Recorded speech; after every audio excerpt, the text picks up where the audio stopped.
जब अपन पूरा नाम डलनी तो हमार नाम आ गेल sir Abhinav Kumar Singh, rank 183D SP. तो फिर ओकरे बाद हम अपन बाबूजी के पहला फोन लगैनी, कहनी पापा हम रिजल्ट आ गई हो, हम डीएसपी बन गई। तो माई हमार पकड़ के रोवे लगली। क्या कहत रहे? माई बड़ा खुश रही। रहो भावुक होते हैं। हाँ, बहुत पल वो भाव गए। बहुत दिन के ये सपना रहे। हाँ रहे, लेकिन माँ बाप के आशीर्वाद रहे। और कहल जाला कि फितूर होता है हर उम्र का जुदा, खिलौना मासूका और रुतबा। बचपन में आपको खिलौना अच्छा लगता है, कुछ टाइम के बाद आपको रुतबा अच्छा लगता है बड़े, और लास्ट में आपको खुदा अच्छा लगता है। एगो सुनले हो हम नवाजुद्दीन सिद्दीकी के, उ कहले रहन कि अगर आपके खुजली बा तो आपे के खुजावे के पड़ी। मतलब कि अगर आपको बड़ा आदमी बने के बाद तो आप ही को कुछ करना पड़ेगा। कोई मान लीजिए आपको धक्का दे देगा, लेकिन कब तक धक्का देगा, अब फिर चलना तो पड़ेगा आपको शुरुआत में। जी, तो कोचिंग वही करेगी आपके ट्रैक पर ले याद ही, लेकिन दौड़े के पड़ी आपे के। कहल जाला देहात में कि जब डॉक्टर साहब नस पकड़ लें तो दवाई कितनो बुखार रही ठीक हो जाई। तो अगर आप पकड़ लेनी नब जी की सवाल कहाँ से पूछा था तो उहे पढ़ही के बा। हमारे गांव समाज में जब कोई लड़का दरोगा बन जाता है तो सोचिए उसका कितना दबदबा, कितना भौकाल और कितना समाज में चर्चा होता है। लेकिन सोचिए वही दरोगा का तैयारी करने वाला लड़का जब डीएसपी बन जाए तो कितना ज्यादा चर्चा का विषय होगा। हमारे साथ जो शख्स है अभी वो डिप्टी एसपी बन चुके हैं, बीपीएससी 70वीं के ये टॉपर है। और बहुत बहुत बधाई आपको। धन्यवाद सर, आपको भी बहुत बहुत धन्यवाद। कौन सा अटेम्प्ट था ये आपका? ये मेरा तीसरा अटेम्प्ट था सर। और कौन सा मीडियम था? हिंदी मीडियम है सर, फुल्ली हिंदी हिंदी माध्यम से? जी सर, हिंदी माध्यम। रैंक कितना है? ओवरऑल रैंक सर 183 है और मेरा डीएसपी में 29वां रैंक है। तो कहाँ से हैं आप?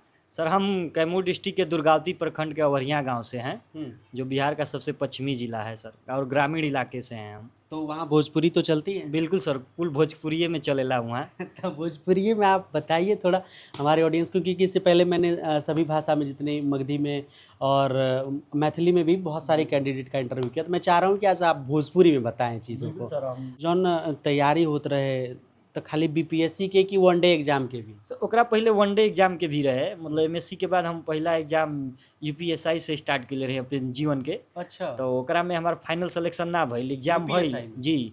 ओकरा बाद फिर हम बिहार एसआई भी देनी, यहाँ भी फाइनल सिलेक्शन मेंस देनी, लेकिन फाइनल सिलेक्शन फिजिकल विजिकल ना भइल। अच्छा। तो ओकरे बाद फिर हम रेलवे के ज्वाइन कैनी और फिर टीचर होके यहाँ फिर आ गई हम। बीच में हमारा लेखपाल भी भई रहे, यूपी लेखपाल हम, लेकिन वो ज्वाइन ना कैनी हम। अच्छा। यूपी बिहार टीचर के ज्वाइन कैनी, लेकिन सर कुछ और लिखल रहे 69 के प्रिय ना भइल हमरा से। अच्छा। हाँ, कट ऑफ मतलब 0.67 से हम बाहर हो गए नी। 88 नंबर रहे या कट ऑफ 88.6 गई रहे। तो फिर ओकर बाद 70 आयल तो उम्मीद सर यहाँ तक पहुँचल बानी हम। जौन दिन रिजल्ट आयल रहे तो वो दिन क्या करत रहती? सर अब बड़ा रिजल्ट आयल तो हम थोड़ा परेशान रही। 1 घंटा पहले हम माई से कहनी कि माई हमारा आज रिजल्ट आवे वाला बा, डर तो लागत रहे, लेकिन ये रहे कि हो जाई नाम। तो वो दिन हम फिर बहरे निकल गई नी, माई मतलब मंदिर उंदिर गई नी। ओकर बाद मन ना लगत रहे तो अपन खेत पर चल गई, जहाँ एक धान के समय बिचड़ा पे। तो वहाँ खेत भरत नहीं बिचड़ा, तब तक 7 बजे रिजल्ट आयल। तो एगो मित्र रहन, वे फोन किने कि पीडीएफ आ गई बा हो। तो हम कहनी सर थोड़ा देख लो, तो कहना कि ना तू देख, अभी हम देखवाओ तो दूसरा से अपन। तो सर देखनी तो रोल नंबर से सर्च करी, ना नाम आयल हमार रोल नंबर से ना। तो फिर जब अपन पूरा नाम डलनी तो हमार नाम आ गई sir Abhinav Kumar Singh, rank 183D SP. तो फिर हम फिर से अपन रोल नंबर चेक करी कि कहीं गलती नहीं थे न। तो फिर ओकरे बाद हम अपन बाबूजी के पहला फोन लगैनी, कहनी पापा हम रिजल्ट आ गई हो, हम डीएसपी बन गई। अब पूरा मतलब क्या कहलन बाबूजी ओकर बाद? बाबूजी पूरा खुश हो गई न, कहना ज्यादा बचवा हमारे कर्म सफल हो गई। फिर वहाँ जे रहे वो लोग, फिर हम तुरंते घर है नहीं, तो माई हमारे पकड़ के रोवे लगली। माई रोवे लगी? हाँ। क्या कहत रहे? माई बड़ा खुश रही। खुशी के आंसू रहे? रहो भावुक होते हैं। हाँ, बहुत पल वो भाव गए। बहुत दिन के ये सपना रहे। हाँ रहे, लेकिन माँ बाप के आशीर्वाद रहे। कबो अड़ोस पड़ोस से तो बाबू के ताना मिलल हुई? ना ताना ना रहे, बाबूजी कहाँ कि एगो कहावत बा गाँव घर में कि गम खा कम खा, मतलब कोई बोले तो ना बोले के चाहिए, आ कम खा मतलब जितना रहे उतने में सुखद जीवन जिए के चाहिए। तो ये उनकर कहना रहे। हमनियों के उतना मतलब ना रहे, अपन चुपचाप पढ़ाई करे आदमी, ठीक रहे, अपन बाबूजी के कुछ हेल्प हो जाए, हम मास्टर रही तो अपन अपनो खर्चा निकले, दबाव ना रहे। जी। ये खुशी के आंसू ऐसे पहले निकलल बा कि निकलल रहे, लेकिन ई खुशी बहुत बड़ा रहे जीवन के। समझी एगो साधारण सा कहाँ एगो शिक्षक के मतलब शिक्षक कौन साधारण नहीं के कहल जाला कि शिक्षक कभी साधारण नहीं होते, उनकी गोद में प्रलय और निर्माण जन्म लेते हैं, तो मैं उसको साधारण नहीं मानता हूँ। लेकिन आप एज ए सोसाइटी में देखते हैं कहाँ शिक्षक से आप एक ही दिन में डीएसपी बन जाते हैं, तो बहुत ही गौरवान्वित महसूस हुआ। कहाँ कहाँ से पढ़ ले रही रहो? सर हमारा प्रारंभिक पढ़ाई माताजी जहाँ स्कूल में पढ़ावत रही दुर्गावती 1 से 8 तक वहीं पढ़ रही। ओकर बाद उ स्कूल 8 तक रहे तो 9-10 हम गाँव ही के स्कूल बा मचखिया हाई स्कूल ओकरा में पढ़ाई कैनी। ओकर बाद इंटर में हम फिर पटना गेनी, यहाँ आईएससी कैनी, जेई के तैयारी करत रही तो हमरा से ना भइल 1 साल, तो दूसरका साल बिहार इंजीनियरिंग में भइल। तो हम कहनी हम बिहार से इंजीनियरिंग मतलब ना करब, हम बीएससी करब, एमएससी करके कहीं लेक्चररशिप हो जाए। तो पटना यूनिवर्सिटी से बीएससी कैले बानी हम केमिस्ट्री ऑनर्स में। जी। और उसके बाद में फर्दर एमएससी करे खातिर हम इलाहाबाद यूनिवर्सिटी सेंट्रल यूनिवर्सिटी से कैले बानी। जी। ओकरे बाद कोरोना में बीएड कर लेनी आरा यूनिवर्सिटी से। तो हम माता जी के योगदान रहे, बहन के कहली कि ना कम से कम कर लो बीएड तो मास्टर हो जीब। तो हम कहनी ना हम बीएड के ना का ओकरे कुछ ना रहे, दरोगा के निकल रहे तो बड़ा अलग ही टसन में रही कि ना दरोगा के हो जाई। तो उ लोग ये वाला बड़ बुजुर्ग के बात मानने के चाहिए, बहुत दूरदर्शी सोच होला। तो हम कैनी, आज देखिए वही शिक्षक के चलते यहाँ तक पहुँचल बानी। तो बीपीएससी खातिर कहाँ से पढ़ ले? बीपीएससी खातिर शुरुआत में वो तैयारी रहे, लेकिन जब मेंस खातिर हम खासकर जुड़नी अभी वर्तमान में बीसीडब्ल्यू के रोहित सर के कोर्स बा जैसे दक्ष बा, रेजोनेंस बा, टेस्ट सीरीज से भी जुड़ रही और एक जगह और ऑफलाइन में से इम्तिहान बा। ओकरे पहले 68 में एक और इंस्टीट्यूट से धनंजय एस बा, वहाँ भी जुड़ रही हैं। जी। मतलब प्रोग्रेस जैसे जैसे हमके अपॉर्चुनिटी मिलल गल वैसे हम कोर्स ज्वाइन के लिए बनी। अपन सेल्फ स्टडी भी मायने बहुत रख ले बा। अपन स्कूल में पढ़ाओ समय टाइम निकाल के, मान ली कोचिंग से तो मिल जाता गाइडेंस, लेकिन ओके पढ़े के तो हमरे के ना पढ़ू। तो अपन पढ़त रही यहाँ रोज शनिचर एतवार के आके टेस्ट लिखत रही हम। अच्छा। जी। मतलब जैसे ही छुट्टी होके तो स्कूल से हम रात के 12 बजे शनिचर के पहुँची, अगले दिन सवेरे 2-3 गो टेस्ट लिख के 9 से 12 फिर अगला एगो टेस्ट फिर लौट जात रही हम घरे। रात के अगला दिन सोमवार से स्कूल में पढ़ाई हूँ। जी। और कहल जाला कि जुनून होता है, फितूर होता है हर उम्र का जुदा, खिलौना मासूका और रुतबा। मतलब जीवन का हर एक पल का अलग अलग आनंद होता है, तो आप हर एक जो भी क्षण है उसको एंजॉय करना चाहिए। एक बचपन में आपको खिलौना अच्छा लगता है, कुछ टाइम के बाद आपको रुतबा अच्छा लगता है बड़े, लास्ट में आपको खुदा अच्छा लगता है। तो हर एक पल के एंजॉय करके चाहिए जीवन में। एक बात बताई, जोन लड़का पढ़ाई करता है आजकल सोशल मीडिया पर बड़ा रील स्क्रॉल होता, इंस्टाग्राम पर, फेसबुक पर करत रही? जी। हम आपके बता देते कि हमारा फेसबुक 2016 से बंद रहे। हाँ। अभी 2 दिन पहले कुल घरे कहे लगल कि बड़ा फेसबुक पर तार कुल फोटो आवता हो एने ओने। तो हम कहनी कि तो एक दिन हम सर से अपने स्कूल में कहनी कि सर हमारे तनी फेसबुक देखनी अभी खुला बा कि मैंने कैसे खुल जाए, तो वहाँ के कैसे तो बैकअप करके खोलनी तो खुल गई। तो हम सर एहरे बीच लॉगिन के लिए बनी, 2-4 दिन हो गई फेसबुक। हमारे इंस्टाग्राम आईडी बा, लेकिन हमारा चल ही मतलब ओपी नहीं खी हम, मतलब एक्टिव ना रही। हाँ 2 गो हमारा व्हाट्सएप बा, तो एगो पे तो स्कूल से जुड़ल बानी, या एगो तनी पढ़े लिखे काम आएला, एगो टेलीग्राम बा हमरा।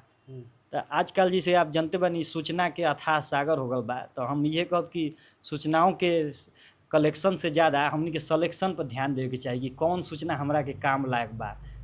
चलिए 1-2 गो सवाल पढ़ाई लिखाई से पूछ ले तनी। करेंट अफेयर्स के प्रीलिम्स में बड़ा रोल रहता है, ओकरा खातिर का मेन रिसोर्स? देखिए करेंट अफेयर्स के यहाँ एगो कोनो भी एग्जाम में बहुत फोमो क्रिएट हो जाता है कि मतलब ई पढ़ ली वो पढ़ ली। करेंट अफेयर मुश्किल से 30 गो क्वेश्चन पूछता। आप केतनो पढ़ब ओमे से मतलब बहुत बढ़िया पढ़ब तो 25 गो बनी। तो ओकरे खातिर 2-3 गो एगो न्यूज़पेपर तो रोज देखत, अगर हिंदी में बात आप कोई जनसत्ता या दैनिक जागरण देख लें, बाकी एगो कोई भी मैगजीन ले ली आप, या कोनो टीचर पर भरोसा आके उनकर पढ़ावल ले ली। काहे से सर करेंट अफेयर सब उहे पढ़ाई, दूसर तो कोई नया नियुक्ति या अथु ना कर दी। फॉलो के ले रहे हम तो सर मतलब न्यूज़पेपर फॉलो करत रही आ एगो BCW के रोहित सर के करेंट अफेयर आवेला तो उनकर तनी भोजपुरी में हमार लगाव बा उनकरा से तो उनमें धूम धड़ाका चलल ला तो तनी आनंद आवेला और एगो अलग से स्पीडी या एडिटोरिया के हम मैगजीनो कर लेते रही सर अच्छा जी कि मतलब एगो पूरा फॉलो अप हो जाए जी ये होते रहे। बिहार स्पेशल खातिर का कर अब बिहार स्पेशल खातिर सर PYQ जौन प्रीवियस ईयर के सवाल बा ओके बढ़िया से गहन अध्ययन कर ली आ यूट्यूब पे कुछ टीचर्स के वीडियो बा ओपी तो ओके अगर आप कर लेते हैं समग्र अध्ययन से जिसे BCW के रोहित सर के भी बा फिर एडिटोरिया के भी बा जेके जौन पसंद आ किताब भी बा समग्र अध्ययन के उ पढ़ ले ही तो ओकरा खातिर हमरे ला तो अच्छा बा काहे से कि अब हमनी के ई बा कि नीदो में रहल जी तो बिहार स्पेशल सही है जी पता बा कि कहाँ कौन जिला बा जी बार बार मतलब ना कहला विजुअलाइज कैले पर बा कि अब ई हो गल बा जी। अच्छा कोनो नया लड़का बड़न ओकरा का करे के चाहिए शुरू से शुरू से अब जौने एग्जाम खातिर ना फोकस कैले बानी ओकरा के पहले मतलब ना होला करे अंदर जाके देख लेही मतलब का ओकर कुंडली निहारे के पड़ी कि का पूछता काहे से पढ़े के अथाह बा आपके अगर ओकर आप ना नब्ज ना पकड़ो कहल जाला देहात में कि जब डॉक्टर साहब नब्ज पकड़ लें तो दवाई कितनो बुखार रही उ ठीक हो जाई तो अगर आप पकड़ लेनी नब्ज कि सवाल कहाँ से पूछता तो उहे पढ़ही के बा तो ओकरे बढ़िया खातिर प्रीवियस ईयर बा थोड़ा ओकरे प्रीवियस ईयर से आप थोड़ा साइड में सहायता ले सकें अच्छा ई पूछ ले बा तो इहो पूछ सकेला बाकी तो 100 में हमके तो पूरा कोनो भी एग्जाम में 100% तो बनावे के नहीं खे ओकर आपके 60% पर रिजल्ट हो जाई तो उतने ध्यान देवे के बा। कौन लड़का खातिर कोचिंग जरूरी बा केकरा खातिर सेल्फ स्टडी बढ़िया बा देखिए कोचिंग भी बहुत जरूरी भैया सेल्फ स्टडी तो मान आप कोचिंग करब चाहे ना करब सेल्फ स्टडी जाके तो करही के पड़ी कोचिंग हो जाए तो वहाँ आपके मान ली गाइडेंस मिल जी नोट्स मिल जी लेकिन ना पढ़ब तो रद्दी हो जी तो सेल्फ स्टडी बहुत जरूरी बा हमरा जाने से आ कोचिंग भी जेके मान ली शुरुआत में गाइडेंस नहीं खे कहीं समझ नहीं खे तो कोचिंग के भी अपन बढ़िया भूमिका बा उ लोग के एक्सपीरियंस बा जे पढ़ावता वो आपके बनल बनावल चीज मटेरियल दे देता आपके बस एब्जॉर्व करे के बा तो कोचिंग के भी अपन महत्वपूर्ण स्थान बा लाइफ में लेकिन साथ साथ हम सबसे ज़्यादा सेल्फ स्टडी के देव क्योंकि अंतोगत्वा आपके उहे सफलता दिया कोचिंग मान ली लाख पढ़ा दे ही आप पढ़बे ना करब तो कुछो ना हुई जी। अच्छा तो सेल्फ स्टडी करही के पड़ी जी उ तो रामबाड़ बा क्योंकि एगो सुनले हम नवाजुद्दीन सिद्दीकी के कहले रहन कि अगर आपके खुजली बा तो आपे के खुजावे के पड़ी मतलब अगर आपको बड़ा आदमी बने के बाद तो आप ही को कुछ करना पड़ेगा कोई मान लीजिए आपको धक्का दे देगा लेकिन कब तक धक्का देगा अब फिर चलना तो पड़ेगा आपको शुरुआत में जी तो कोचिंग वही करेगी आपके ट्रैक पर ले आदी लेकिन दौड़े के पड़ी आपे के। तो शादी खातिर कैसन लड़की चाहिए अभी तो डिसाइड होई माई बाबूजी बाना सबके सहमति से बाकी अपनहु जौन रही चॉइस कल जाए ई नहीं है कि मतलब स्टेटस से ना मेटलिस्टिक ना कि मतलब हमके ई चाहिए उसे स्वभाव बढ़िया हमनी के गांव देहात के आदमी बन जा और माने नैतिकता चाहिए और का मतलब लगाव घर से मतलब बड़ लिहाज के कह जाला गाँव में लिहाज रहे के चाहिए लिहाज इन द सेंस कि दूसरा के आदर सत्कार होके चाहिए अब बाबूजी बाना तो हमनी के जल्दी बाबूजी बाना बैठल खटिया पर तो उठ जाइल भले मान ली बाबूजी बा बोलता ना तो हमनी के पीछे मुड़ के मान उठ जाएगा बा कुछ हो कहता